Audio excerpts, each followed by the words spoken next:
Една наша поредица се завръща в ефир от този понеделник и Радина Червенова отново ще ни прави свидетели на забързаното ежедневие на работещите майки. Днес тя ни среща с уеб-дизайнерката Петя Колева, която няма нито един работен ден, защото е превърнала хобито си в професия. Тя е в топ 100 на най-влиятелните личности у нас. Когато не създава сайтове, тя помага безвъзмездно на майки на деца с увреждания да продават свои творения в интернет. Самата тя е майка на дете с зрителен проблем, 10-годишната Зара, която вече има свой YouTube канал, в който разказва за своите приключения по детски. Гледаме ги сега.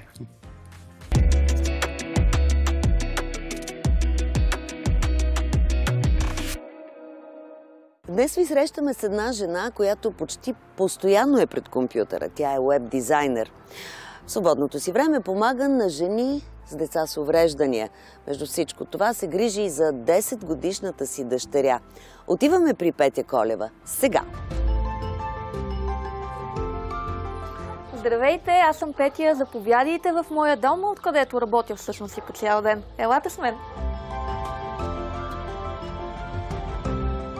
И като всеки човек, който е хоум офис, в крайна сметка работим откъдето ни е удобно в различното време на деня. Аз се занимавам с изработката на сайтове от вече 5 години. И това, освен моя професия и моя дългогодишно хоби.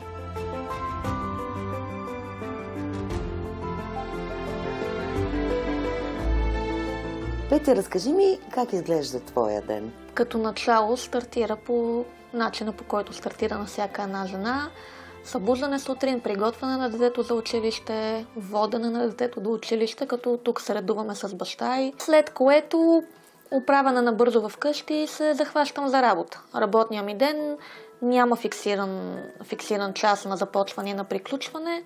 Често работя и до 8 и до 9 вечерта, но пък ако се налага да излезна, за да свърша нещо, позитива на това да работя за себе си е, че не трябва да искаш разрешение. Ти си завършила нещо съвършено различно. Учила съм за психолог, точно така. Психологията е далеч от тебе, не се занимаваш? Не е далеч, истината е, че аз съм човек с всестранни интереси. Мога също да ви разглобя един компютър на съставни части и да го разглобя. Интересувам се от различни медицински материали, от астрономия. Наистина много неща са ми интересни, за много неща обичам да уча, до ден днешен уча. Малко или много в уеб дизайна има и психология, защото е много полезно да знаеш как мозъка на потребителя вижда информацията, как я възприема и съответно успяваш да направиш един сайт, който да афектира потребителя, което е най-важната цел.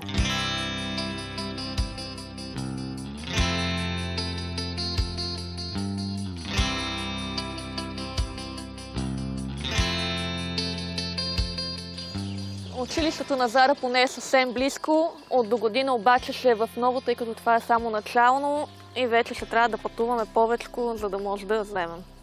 Твоя дневен режим се усложнява? Да, ама за щастие имаме баби, които помагат, така че ще може да се справим при всички положения и както казах, баща и винаги е на линия с нас, така че... Да ти оставя време за работа все пак? Да, точно така.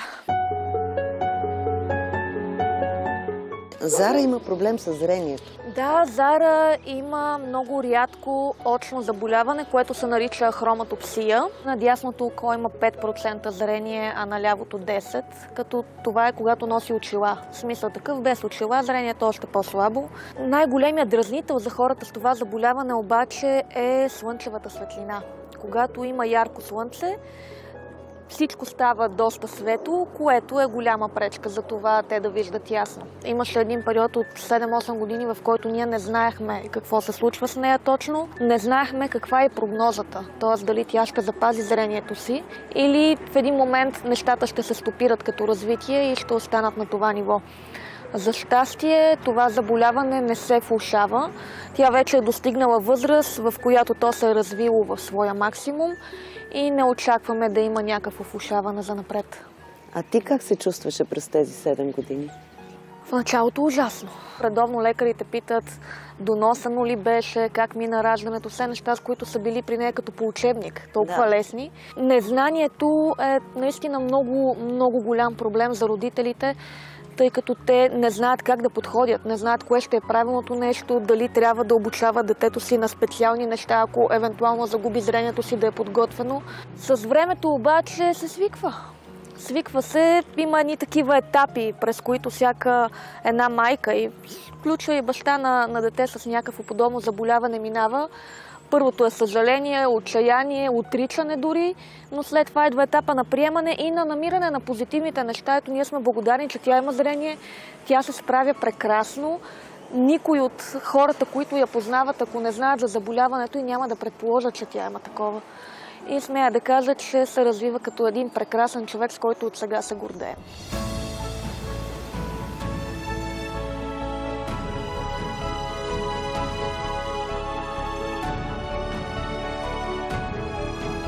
Как беше днес в училище?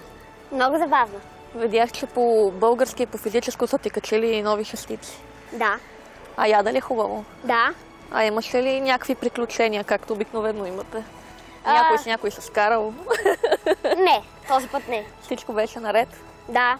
А между другото, да кажа, миналата година, че въпреки зрението си, тя спечели награда по краснопис от цялото училище и определено беше похвалена от директорката не само за старанието, което е вложила, ами за огромната мотивация, която има, за да участва в именно такова състезание. А сега, Заринка, мамо, ще идем до кафето, защото след това трябва да се среща с един клиент и да обсъдим някои неща по неговия сайт. Така че отиваме натам, ще си поговорим малко и след това, когато дойде време за срещата, ще те остава при баба ти. Добре.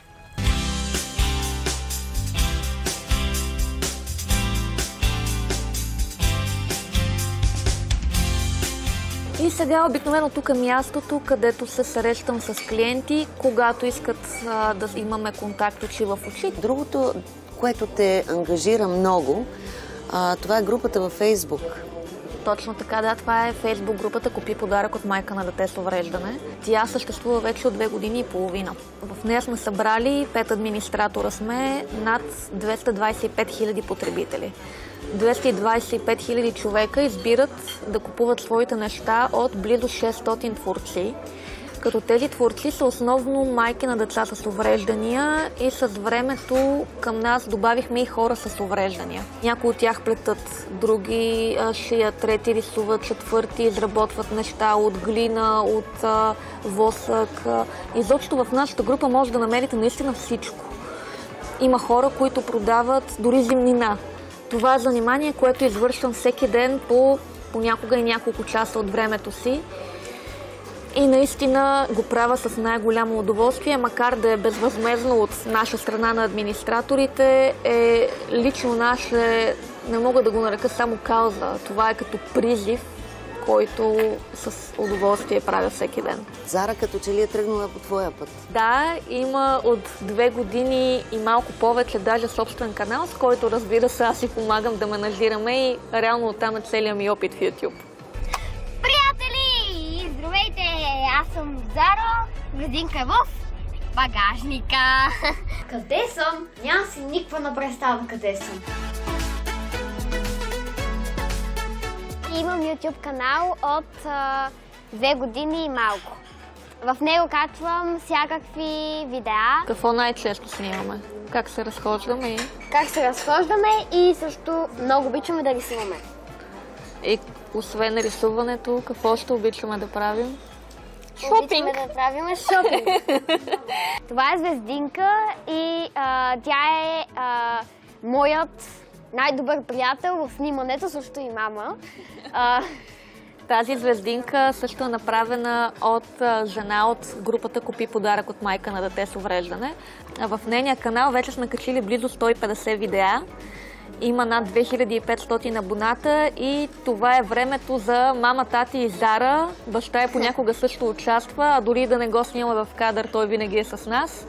Забавляваме се и това снимаме общо взето, за да намерим време за нас и по някакъв по-различен и съвременен начин.